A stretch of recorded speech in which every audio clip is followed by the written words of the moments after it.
What happens to the carbohydrates once we eat them? How are they broken down in our body into usable components? Hey everyone, today's lesson is going to be on nutrients that our body needs, as well as how they're formed and how they're broken down in our bodies. So, living organisms can only arise from other living organisms. We can't create our own life. However, all living things are made up of smaller, non living chemicals called macromolecules. Chemicals from our surroundings are altered within our cells, bonds are rearranged, matter is continually cycled. We take in nutrients from food and from the environment, and our body changes them into usable parts in our cells. So, like proteins are our fingernails and our hair, for example. But that's not the same form that we consume them in. So, in the body, there's over 200,000 different chemical reactions, and all of these together are known as metabolism. So, we can talk about colloquially, people will talk about, do they have a fast metabolism or a slow metabolism when it comes to how much food they can eat and how quickly they can break it down. But metabolism is our body running. It's all the chemical reactions working in our body. So we have two main types of metabolic reactions. We have catabolic reactions. So this is the breaking down of large molecules into smaller ones.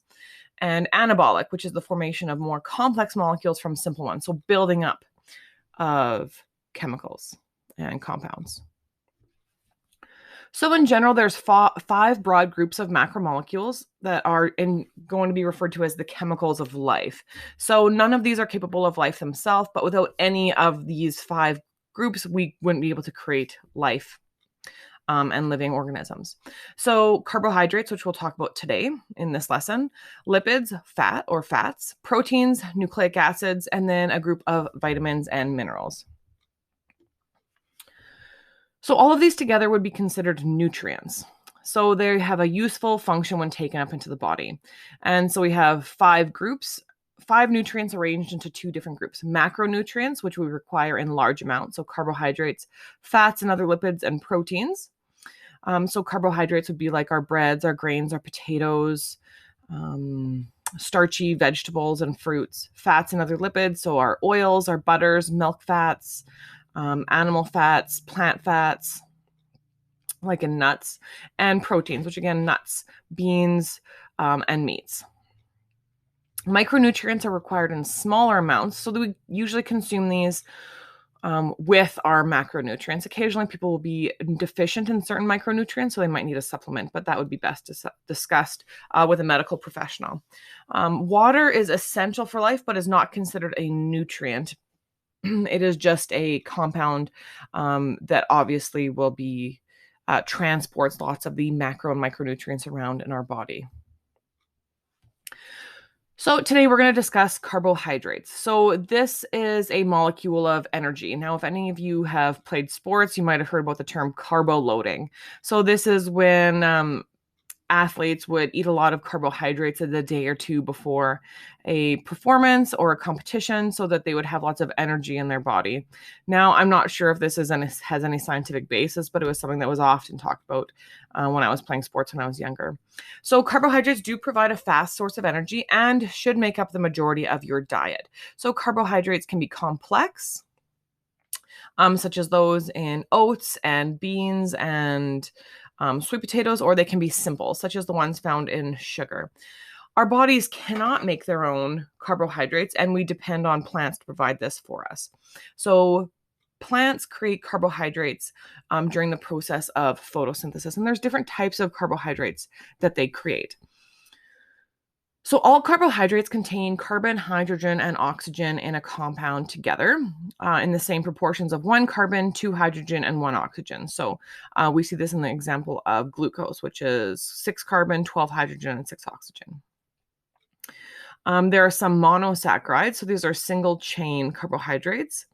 And so we'll see this as glucose, fructose, and galactose. So some of our very simple carbohydrates. So just a single compound, doesn't take much energy to break down. This is how we get a quick rush of energy from some of these compounds. So glucose and like more of a table sugar, fructose, which would be a fruit sugar.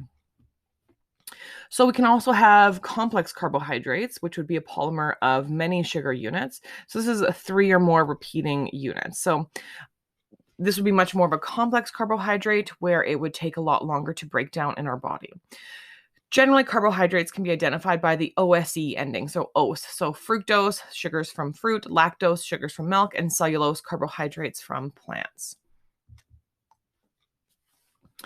We can also classify carbohydrates by the number of sugars they have in them. So monosaccharides are simple, where they have one sugar compound.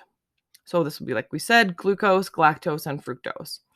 Sometimes they have the same chemical formula, but they have different chemical arrangements, and these are known as structural isomers. So structural isomers have the same amount of carbons and hydrogens and oxygens in the case of sugars. Here's some examples of butane and isobutane.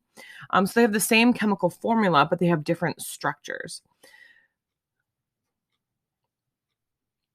So those ones would be structural isomers. Monosaccharides are also known as reducing sugars because they are able to reduce copper compounds by giving copper an electron. So this would be a chemical term. So we reduce, the monosaccharides are able to reduce other substances to allow those substances to gain an electron. So this changes the copper's iron color from blue, like in copper 2 sulfate, to red. So this is one of the tests that we will do to test for the presence of sugars, and it's called Benedict solution. So this is an important one to remember. This will appear on lots of different types of assessments as what nutrients are in this food that we tested for. So you start with a blue substance, blue liquid. You would have your unknown solution. In this case, it contains glucose or fructose, and it'll turn it to a dark red color. And this will be a positive test for the presence of sugars. So disaccharides are di meaning two, as a combination of two monosaccharides. So sucrose is formed by attaching a glucose molecule to a fructose molecule. So we have two molecules of sugar together. And these are formed in a reaction called dehydration synthesis. So when we think about dehydration, we think about losing a water molecule.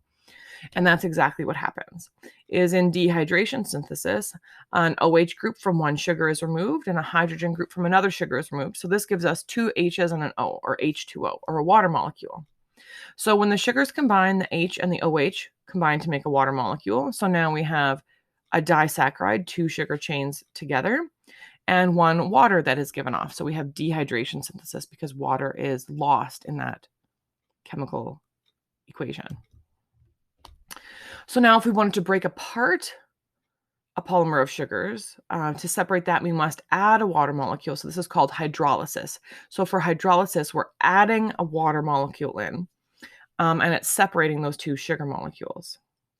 So when we add in a water, one of those molecules gets a hydrogen atom, one of them gets an OH molecule, and now we have two sugar particles, and water was absorbed into the chemical equation. So polysaccharide is many sugars attached together. Now, like I said, these are going to be those complex carbohydrates. So they're formed by linking many monosaccharides together in long chains. So some of the examples of polysaccharides include starches, which comes from plants. And this will have 1,000 to 6,000 subunits of glucose. So it's very long. Cellulose, which makes up the cell wall of plants and bacteria, which has formed from many glucose molecules combined in long straight bonds. And now our bodies are very poor at digesting cellulose compared to other complex carbohydrates. Animals that digest cellulose, and we'll talk about this in a few slides, often have special digestive systems. And glycogen, which is found in muscle cells and liver cells. So animals store energy in this polysaccharide, and it resembles plant starch, but only has 16 to 24 subunits of glucose, so it's much shorter, and it's also branched. So here we can see starch in the top line where we have our many repeating subunits. Cellulose we can see again, very similar, but we have that alternating alternating attachment on them. So we see top, bottom, top, bottom. And then we have glycogen, which has all of those molecules with the attachment on the top, but we have some branching that we can see visible there. So starch and glycogen are easily broken apart by vertebrates in our digestive system. So we can easily break them down, easily digest them, get the nutrients that we would need. There are only a few organisms that can break down the bonds which hold together cellulose. So animals that digest cellulose often have a special digestive system. So ruminants such as cattle, which have 4 stomach systems, they chew their cud. They have specialized stomachs. Um, and also some termites. So when we have termites and that can break down plant material, they are able to digest that cellulose and turn it into another form. And this is specifically in animals that rely on cellulose for their bulk of their energy. So again, we're looking at grazing animals specifically. Okay, well, it was great for you to join me today. I will look forward to seeing you guys again. Bye.